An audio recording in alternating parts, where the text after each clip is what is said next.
जाने का काम हुआ है, केवल जबानी जमा खर्च हुआ है। बाकी जो कुछ भी किया किसानों के लिए वो भारतीय जनता पार्टी की सरकार ने किया है। और ये बात तब तय हो जाती है जब इस देश के अंदर आप भारतीय जनता पार्टी की पिछली कल्याण सिंह जी की सरकार देख लीजिए। अभी हमारे साथी यहां पर पीएन सिंह बोल रहे थे, समस्याओं की चर्चा कर रहे थे, तो किसी एक गांव की बात कर रहे थे कि वहां पर खतौनी नहीं मिल पा रही है। विधायक जी ने आश्वासन दिया है खतौनी मिलेगी, लेकिन मैं आपको बताऊं किसान साथियों, पूरे उत्तर प्रदेश के अंदर किसानों को खतौनी मिल नहीं पाती थी। 50 रुपया लेकर लेखपाल के पीछे घूमते घूमते चप्पल खींच जाती थी लोगों की। और जब भारतीय जनता पार्टी की कल्याण सिंह की सरकार बनी तो हमने किसान वही योजना लागू करके खतौनी आपके घर में बुकलेट के रूप में पहुंचा करके अन्नदाता को प्रणाम करके खतौनी की समस्या का समाधान करने का काम वहीं से शुरू किया था। आज तो खतौनी कंप्यूटर पर मिलती है, लेकिन तब 50 रुपया लेकर लेखपाल के पीछे घूमना पड़ता था। पहला इतिहास है, भारतीय जनता पार्टी की सरकार थी, कल्याण सिंह मुख्यमंत्री थे और किसान जागरण यात्रा के माध्यम से भारतीय जनता पार्टी के प्रदेश के अध्यक्ष कलराज मिश्र पूरे उत्तर प्रदेश में घूम करके किसान समस्याओं के लिए लोगों को जगाने का और अलग जगाने का काम कर रहे थे। अभी पीएन सिंह ने क्रय केंद्र की समस्या बताया, लेकिन मैं आप सबसे पूछता हूं, आजादी के 70 साल के इतिहास में कल्याण सिंह की सरकार जब बनी थी तभी गेहूं क्रय केंद्र खोले गए थे। आदरणीय राजनाथ सिंह जब मुख्यमंत्री बने तभी धान के क्रय केंद्र खोले गए। उत्तर प्रदेश के किसानों की उपज को उचित मूल्य दिला करके उसकी उपज को खरीदने की पहल अगर किया तो भारतीय जनता पार्टी की सरकार में हुआ, इसके पहले कोई नहीं करता था। धान खरीदने का प्रस्ताव अधिकारियों के सामने जब आदरणीय राजनाथ सिंह जी ने रखा तो सभी अधिकारियों ने कहा कि बड़ा कठिन काम है, ये हो नहीं सकता, ये बड़ा मुश्किल काम है, धान की खरीद में पड़ता नहीं पड़ता, धान सूखता जाता है तो हल्का होता जाता है, काट के बेच देंगे, सूखने के बाद बड़ा नुकसान हो जाएगा। उन्हें कहा किसान को नुकसान से बचाने के लिए सरकार संकल्पित है, क्योंकि ये किसानों की सरकार है, चाहे घाटा हो या मुनाफा हो, लेकिन किसान का धान सरकार खरीदेगी ही खरीदेगी। और इस संकल्प के साथ धान के क्रय केंद्र स्थापित किए गए। और मैं दावे के साथ कहता हूं, आंकड़े बोलते हैं, आंकड़े उठाकर देख लीजिए, जब हमारी सरकार होती है और जब हमारे विरोधियों की सरकार होती है तो हमारी सरकार में और सरकारों की तुलना में 4 गुना ज्यादा खरीद होती है किसानों के अन्न की और उत्पाद की। ये भारतीय जनता पार्टी की सरकार है। इसी नाते हम कहते हैं कि किसानों के कल्याण के लिए सबसे ज्यादा काम अगर किया है तो भारतीय जनता पार्टी की सरकार ने किया है। पीएन सिंह अभी कह रहे थे, अधिकारी कर्मचारी उनकी समस्या बता रहे थे, तो भाई मेरे 70 साल की बीमारी को 7 साल में समाप्त तो नहीं किया जा सकता। 70 साल से जो भ्रष्टाचार का पौधा वटवृक्ष बन गया है उसको हम छांटते काटते धीरे धीरे पटरी पर लाएंगे, क्योंकि सभी कर्मचारियों को नौकरी से बाहर नहीं किया जा सकता। व्यवस्था है, सिस्टम है, तरीका है, लेकिन आप इस बात को ईमानदारी से विचार करिए, चाहे भ्रष्टाचार का मामला हो, चाहे अराजकता का मामला हो, चाहे जो भी इस प्रकार की अनियमितता हो, उस पर लगाम जरूर लगी है। उत्तर प्रदेश के अंदर यही पुलिस के थाने हुआ करते थे। समाजवादी पार्टी की सरकार में नेताओं के दरवाजे पर, उनके दरबार में समानांतर थाना चलता था। पुलिस के थानेदार थाने में पीटे जाते थे, पुलिस के कर्मचारियों को सरेआम अपमानित किया जाता था। उत्तर प्रदेश के अंदर कानून व्यवस्था का आलम यह था कि सपा के नेता कानून व्यवस्था चलाते थे और कानून व्यवस्था की धज्जियां उड़ाते थे। इसी उत्तर प्रदेश के अंदर सड़क पर लड़की निकलती थी तो उठा ली जाती थी। पश्चिम के लोग, भारतीय जनता पार्टी किसान मोर्चा के हमारे पदाधिकारी साथ में बैठ के होती है तो कहते हैं भाई साहब लड़कियां घर से निकलने में डरती थी, दिन दहाड़े लड़कियों को उठा लिया जाता था। शाम होना तो बड़े दूर की बात है, खेत पर हम लोग काम के लिए जाते थे तो घर में मां हनुमान चालीसा का पाठ करती थी कि बेटा सही सलामत लौट आए। इसी उत्तर प्रदेश के अंदर किसी भी मकान को देखकर नेताजी का बोर्ड टंग जाता था और जबरदस्ती वो मकान कब्जा कर लिया जाता था। भूमाफियों का बोलबाला था, जमीनें कब्जा हो जाती थी, गुंडागर्दी का साम्राज्य था। उत्तर प्रदेश के अंदर आतंक का राज था और चारों तरफ भय और अराजकता का वातावरण था। लेकिन आज वही उत्तर प्रदेश है, आज वही उत्तर प्रदेश की पुलिस है, वही उत्तर प्रदेश की कानून व्यवस्था है।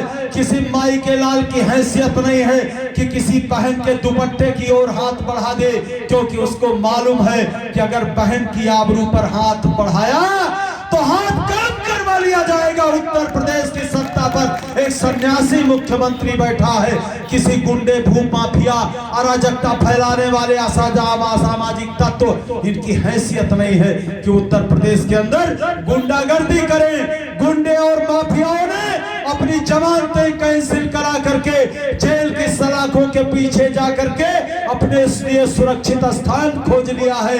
अपराधियों की हैसियत नहीं है किसी की जमीन पर, किसी के मकान पर कब्जा कर ले, क्योंकि हमारा बाबा उत्तर प्रदेश में हिंदुस्तान के अंदर बुलडोजर बाबा के नाम से जाना जाता है। और कहा जाता है उत्तर प्रदेश के अंदर कि बेनामी संपत्ति पैदा करने वाले लोग, चाहे वो अतीक अहमद हो, बेनामी संपत्ति पैदा करने वाले लोग, चाहे वो मऊ का मुख्तार अंसारी हो, बेनामी संपत्ति पैदा करने वाले लोग, चाहे वो ब्रजेश सिंह, चाहे जो भी गुंडे माफिया हो, सारे के सारे माफिया आज सरकार की पनाह में आकर के और गिड़गिड़ा रहे हैं, अपने जीवन की भीख मांग रहे हैं, कानून के झंडे के नीचे खड़े हैं और बेनामी संपत्तियों पर सरकार का बुलडोजर चल रहा है।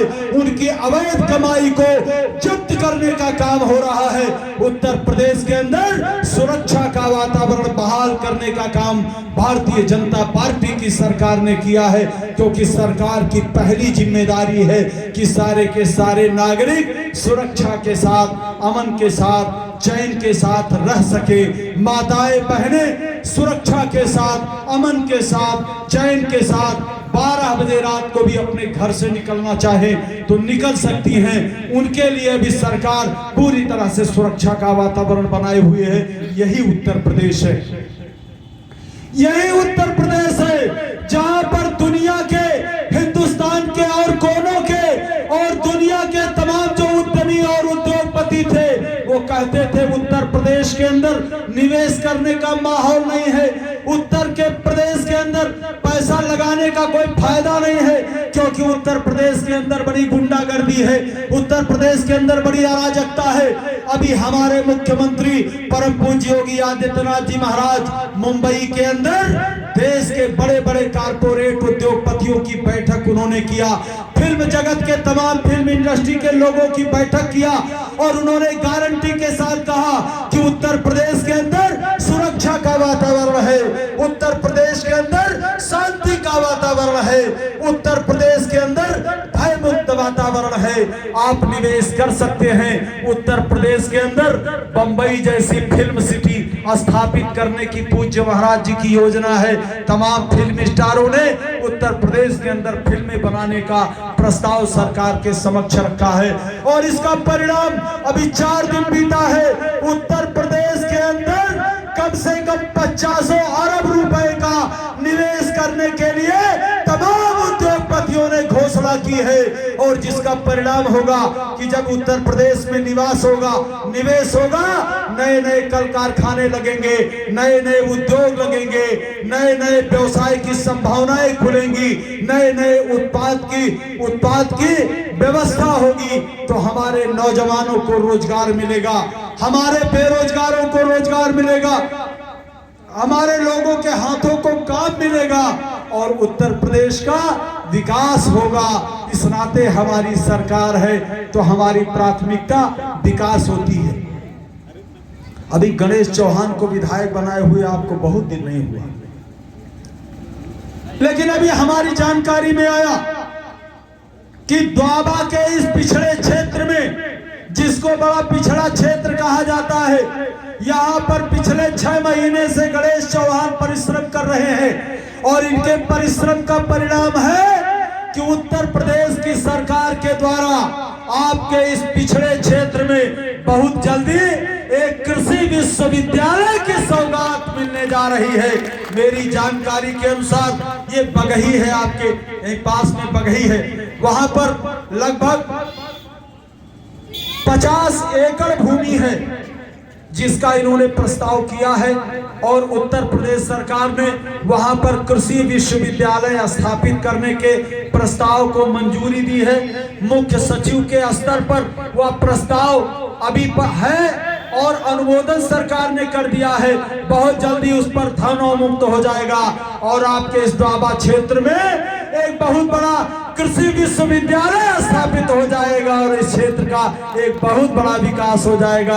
अभी शिक्षा के क्षेत्र में अमर राय जी ने काम किया, इसकी तारीफ हो रही थी, भाजपा के उपाध्यक्ष हैं, इन्होंने विद्यालय, महाविद्यालय ये सब तमाम खुले होंगे, लेकिन गणेश चौहान की भी तारीफ करो कि ये आपके इस द्वाबा क्षेत्र में विश्वविद्यालय की स्थापना करने का प्रयास कर रहे हैं और बहुत जल्दी स्थापित हो जाने वाला है। मैं आप सबसे आग्रह करता हूं कि अपने विधायक के इस प्रयास के लिए एक बार जरा जोरदार तालियों के साथ इनका स्वागत करिए। मित्रों, भारतीय जनता पार्टी की सरकार अभी किसान मोर्चे के अभियान और कार्यक्रमों की चर्चा हमारे महामंत्री गण कर रहे थे।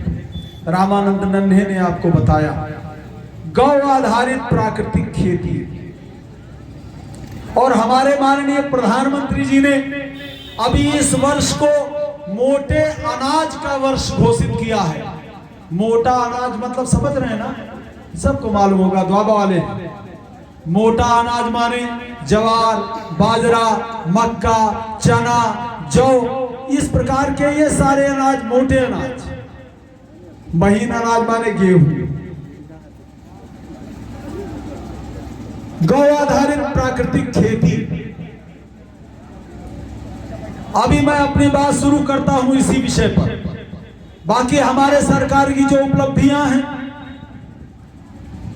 बिजली की समस्या 24 घंटे, आजकल कुछ लोग कहते हैं बिजली 1 घंटे कट गई, लेकिन 10 दिन बिजली की सूरत नहीं दिखती थी। आज यही उत्तर प्रदेश है कि 18 घंटे 20 घंटे गांव में, 22 घंटे 24 घंटे शहरों में बिजली देने का काम भारतीय जनता पार्टी की सरकार में हो रहा है। सौभाग्य योजना के अंतर्गत पूरे देश के अंदर कोई गांव बचा नहीं है जिसका विद्युतीकरण करने का काम भारतीय जनता पार्टी की सरकार में ना हुआ हो। गरीब आदमी, गरीब घर की औरत, गरीब घर की औरतें बड़े बड़े घरों में, अट्टालिकाओं में जाती थी और जब बर्तन मांजने का काम करती थी, घर की मालकिन बर्तन मांज के रख दिया जाता था, तो खट से गैस चूल्हे पर लाइटर का बटन दबाती थी, चूल्हा जल जाता था, चाय बनने लगती थी। ए माहरीन तू पी के जइहा। गरीब औरत देखती थी, अपने भाग्य को कोसती थी, उसको लगता था मालकिन तो बड़ी तकदीर वाली है, इसके भाग्य में कितना अच्छा भाग्य है, गैस पे तुरंत चाय बन रही है। और हमारी तकदीर घर में चूल्हा फूंकते फूंकते धुएं से आंख और छाती भर जाती है, तब एक कप चाय बना पाती हूँ। लेकिन गरीब माँ का बेटा नरेंद्र मोदी की माँ बड़े बड़े घरों में बर्तन मांज करके उन्हें पाला था। गरीब माँ का बेटा जब देश का प्रधानमंत्री हुआ तो उन्होंने इस देश के अंदर गरीबों के लिए उज्ज्वला योजना देने का काम किया, जिसका परिणाम हुआ कि गरीबों के घरों में भी गैस के सिलेंडर और गैस के चूल्हे मुफ्त में देने का काम नरेंद्र मोदी के नेतृत्व में हुआ। बोलो हुआ कि नहीं हुआ? गरीब आदमियों को, गरीब महिलाओं को भी मुफ्त में गैस कनेक्शन और गैस का चूल्हा देने का काम भारतीय जनता पार्टी की सरकार में हुआ। 70 साल में उतने आवास नहीं मिले होंगे जितने प्रधानमंत्री आवास 7 साल में मोदी जी की सरकार में लोगों को मिले। किसान सम्मान निधि के माध्यम से आज कांग्रेस पार्टी के लोग पूछते हैं 2000 रुपए से क्या होगा, लेकिन मैं कहना चाहता हूं चांदी की थाली में सोने की चम्मच से खाना खाने वाले लोगों को 2000 की कीमत तो समझ में नहीं आएगी, लेकिन गरीब किसान जब खेत में बीज की मांग होती है, खेत में जब उसको खाद की मांग होती है, खेत जब सिंचाई मांगता है और टेंट में पैसा नहीं होता तो बीवी की पायल उतरवाता है और साहूकार कहाँ जाता है, मुट्ठी में 500 रुपया कर लेकर आता है तो कैरियर पर एक बोरी खाद आती है और खेत में पानी पहुंचता है तो उससे पूछो 2000 की कीमत क्या होती है। 2000 रुपए की कीमत हमारे भारतीय जनता पार्टी के कार्यालय पर मेरठ जनपद में एक बूढ़ा सा ये दादा जैसा किसान आया और भारतीय जनता पार्टी के अध्यक्ष से उसने कहा कि भैया मोदी जी को एक धन्यवाद देना है, मैं तो गरीब आदमी हूं, पहुंच नहीं सकता, लेकिन आपकी पहुंच होगी मोदी जी तक, मेरा धन्यवाद कहिएगा। बूढ़ा आदमी हूं, शरीर में ताकत नहीं है, काम कर नहीं सकता, कमाता धमाता हूं नहीं, परिवार में कोई इज्जत नहीं थी, बेटे पूछते नहीं थे, बहुएं आदर नहीं करती थी, नाती पोते पास नहीं आते थे, लेकिन जब से किसान सम्मान निधि का पैसा मेरे खाते में आने लगा है, क्योंकि सारी की सारी खेती मेरे नाम से है, इस नाते 2000 रुपया तिमाही 6000 रुपया सालाना पाता हूँ। पैसा निकाल कर बाजार जाता हूँ, कभी कभी सब्जी खरीद लाता हूँ, नाती पोतों के लिए टॉफी खरीद करके, बिस्किट खरीद करके ले आता हूँ, बाबा बाबा कह के सब निपट जाते हैं। सब्जी घर में रखता हुए तो बहुएं भी आदर करती हैं। वास्तव में परिवार में मेरा सम्मान बढ़ गया है और ये किसान सम्मान निधि वास्तव में किसानों का सम्मान बढ़ाने वाली योजना है। इस नाते मैं प्रधानमंत्री नरेंद्र मोदी जी का सम्मान करना चाहता हूं। मेरा सम्मान और मेरा प्रणाम उन तक पहुंचाइएगा। तो मैं समझता हूं किसान सम्मान निधि किसानों का सम्मान बढ़ाने वाली योजना है। फसल बीमा योजना, चाहे किसान कृषि इजराइल तकनीक, चाहे विश्व में भारतीयता के सम्मान की बात हो। अभी हमारे महामंत्री बोल रहे थे, रामानंदन ने G20 की बात कर रहे थे। देश दुनिया की 60% आबादी और 75% अर्थव्यवस्था का नेतृत्व करने वाले नेतृत्व करने वाले समूहों का नेतृत्व भारत कर रहा है। आज आपने 2014 में भारतीय जनता पार्टी के एक नेता को प्रधानमंत्री बनाया और आज आपका प्रधानमंत्री दुनिया की 60% आबादी और 75% अर्थव्यवस्था का नेतृत्व कर रहा है। तो भारत का गौरव पूरी दुनिया के अंदर बढ़ रहा है। G20 के नेतृत्व के माध्यम से भारत ने वैश्विक राजनीति में जो कदम रखा है, आज दुनिया भारत का लोहा मान रही है। कोरोना जैसी इतनी बड़ी बीमारी जिसके नाते पूरा विश्व त्राहि कर रहा था, लोग अपने घरों में डरे सहमे बैठे हुए थे। आज आसपास के देशों की हालत आप देख लो, श्रीलंका में कोई प्रधानमंत्री और राष्ट्रपति बनने के लिए तैयार नहीं है। लोग आवाज छोड़ करके भाग जा रहे हैं, देश छोड़ करके भाग जा रहे हैं। पाकिस्तान की हालत आज दुनिया के अंदर धोबी का कुत्ता, ना घर का ना घाट का। पाकिस्तान की स्थिति बेचारे की हो गई है। बांग्लादेश को कोई पूछने वाला नहीं। जापान जैसे देश को आज अर्थव्यवस्था के मामले में भारत पीछे करता हुआ दिखाई दे रहा है। दुनिया दुनिया के तमाम स्वयंभू जो ताकतवर कहे जाते थे, आज वो लोग बेचारगी की स्थिति में हैं। और वहीं आज भारत इतनी बड़ी जनसंख्या, 1 अरब 40 करोड़ की जनसंख्या का मुफ्त अनाज देने का काम, इतनी बड़ी आबादी का पेट भरने का काम, इतने बड़े देश के उन्नति और विकास का काम, दुनिया के अंदर हर वर्ष में भारत कुछ ना कुछ प्रगति का एक सोपान चढ़ रहा है, एक सीढ़ी तय कर रहा है। इस नाते कि हमारे मुख्यमंत्री और प्रधानमंत्री जो हैं वो लोग देश को ईमानदारी के साथ अपना परिवार मानते हैं। आपको जान के आश्चर्य होगा और तमाम लोग जानते भी होंगे कि परम पूज्य योगी आदित्यनाथ जी महाराज उत्तर प्रदेश का मुख्यमंत्री छोड़ दीजिए तो गोरक्ष पीठ के पीठाधीश्वर होने के नाते लगभग आधा गोरखपुर उस गोरक्ष पीठ का है।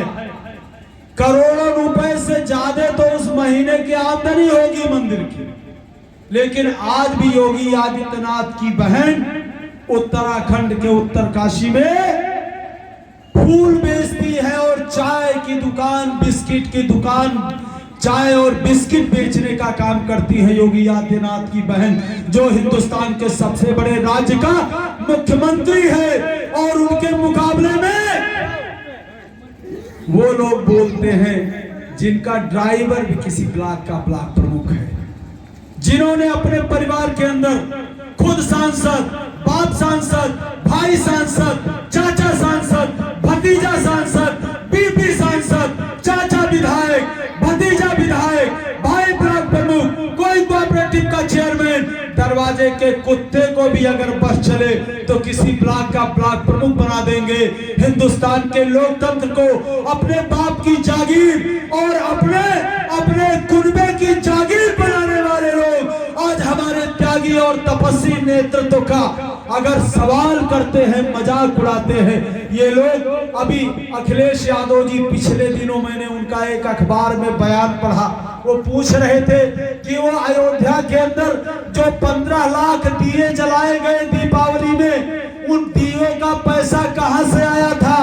उत्तर प्रदेश के सांस्कृतिक मंत्रालय का वो पैसा खर्च करके मुख्यमंत्री जी ने धन का दुरुपयोग किया, बतावे कहां से पैसा आया था। जो लोग कल तक सैफई महोत्सव में छमिया के ठुमकों पर नोटों की बरसात करने वाले लोग आज अयोध्या के दीपोत्सव में खर्च हुए पैसे का हिसाब मांग रहे हैं। मैं कहना चाहता हूं इन बेईमानों से, अयोध्या हमारा स्वाभिमान है, अयोध्या हमारा गौरव है, अयोध्या हमारी पूजा भूमि है, अयोध्या हमारे आराध्य की जन्मस्थली है, अयोध्या राम की भूमि है। और राम, यह देश राम का है, परिवेश राम का है, और का संहार करना आदेश राम का है। हमने कभी किसी के हक पर न हाथ डाला, सबको समा दिया है सद्भाव का उजाला। लेकिन इंसाफ का किसी ने उपहास जब किया तो कपिराज बाली की भी गर्दन मरोड़ डाला। रावण समान जालिम को धूल में मिलाना, निपीठ न दिखाना आदेश राम का है। हनुमान ने बनाई जब सुलाख स्वर्ण रंग का, तो राम जन्मभूमि को क्या सोच और शंका हो? राम का मुखालिफ और भारतीय भी हो संभव नहीं कभी भी, कह दो बजा के डंका, भारत वसुंधरा क्या संसार जानता है। यह देश अयोध्यापति अखिलेश राम का है, यह राम की भूमि है। इस नाते हमने संकल्प लिया था, छातियों पर गोलियां खाई थी, पीठ पर लाठियां खाई थी, जेल की सलाखों के पीछे गए थे, यातना प्रताड़ना सही थी, और कहा था कि राम लला हम आएंगे, मंदिर वही बनाएंगे। मजाक उड़ाते थे हमारा, तारीख नहीं बताएंगे, तारीख भी बता दिया, नक्शा भी बता दिया। देख लो, पूरी दुनिया देख रही है, केवल अयोध्या के अंदर राम का मंदिर नहीं, पूरी अयोध्या को मंदिर बनाने का काम कर रहे हैं। और केवल अयोध्या का मंदिर नहीं, विश्वनाथ जी और मथुरा के अंदर भी डंका बजा करके शंकर और कृष्ण का स्वाभिमान और गौरव और मंदिर की पुनर्स्थापना करने का काम कर रहे हैं। धारा 370 बंटवारे के विभाजन की जो लकीर थी, आज कांग्रेस पार्टी के लोग कोई जोड़ो यात्रा लेकर निकले हैं। जरा पूछो कांग्रेसी बेईमानों से या इसका समर्थन करने वाले लोगों से, सन 1947 में भारत का विभाजन किसने किया था? भारत को तोड़ने वाले लोग भारत जोड़ो यात्रा लेके निकले हैं। मैं तो इंतजार कर रहा हूं इतने दिन से कि वो कहेंगे कि पाकिस्तान का भारत में विलय करवा करके हम अपने पाप का प्रायश्चित करके भारत जोड़ो यात्रा से ये संकल्प पारित करेंगे कि हम भारत के विभाजन को समाप्त करेंगे और भारत को जोड़ लेंगे। लेकिन ये बेईमान फिर कोई साजिश रच रहे हैं भारत को तोड़ने की। नाम जोड़ो और काम तोड़ो। इस नाते बातचीत करूं तो बड़ी लंबी हो जाएगी। जो कुछ भी किया हमने किया है किसानों के लिए, बहुत सारी योजनाएं हैं। आयुष्मान भारत है, चाहे आप देख लीजिए, फसल बीमा योजना है, किसान क्रेडिट कार्ड है, ये सारी की सारी योजनाएं हमने दी हैं। प्रधानमंत्री सिंचाई योजना हमारी है।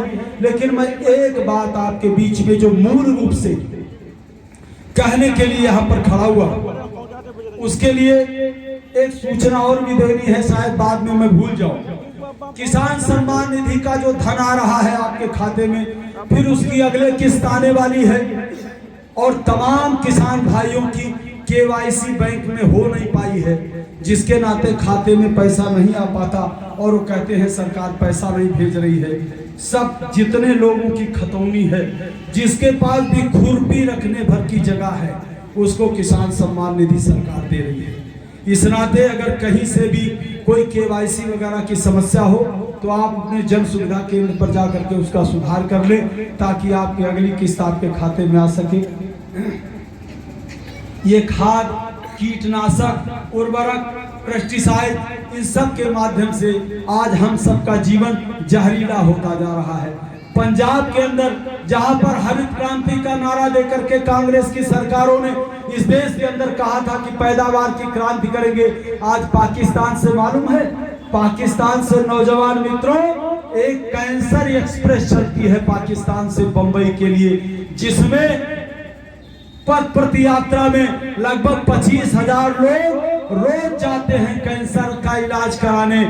पंजाब के अंदर अकेले 55 लाख से ज्यादा कैंसर के मरीज हैं और ये सारा का सारा कैंसर भूमि की जो जहरीली स्थिति है, जमीन का जो विषाक्त वातावरण है, ये यूरिया, कीटनाशक, पेस्टिसाइड, इन सब के माध्यम से जो भूमि जहरीली होती जा रही है, उसका परिणाम है कि हमारे लोग कैंसर, टीबी, दमा और इसके साथ फेफड़े, गुर्दे और लीवर की बीमारियों से लोग ग्रसित हो रहे हैं। भारतीय जनता पार्टी की सरकार चूंकि जन सामान्य के स्वास्थ्य के लिए भी चिंतित है, इसलिए प्रधानमंत्री जी ने गौ आधारित प्राकृतिक खेती को बल देने के लिए आप जरा एक बार विचार करो।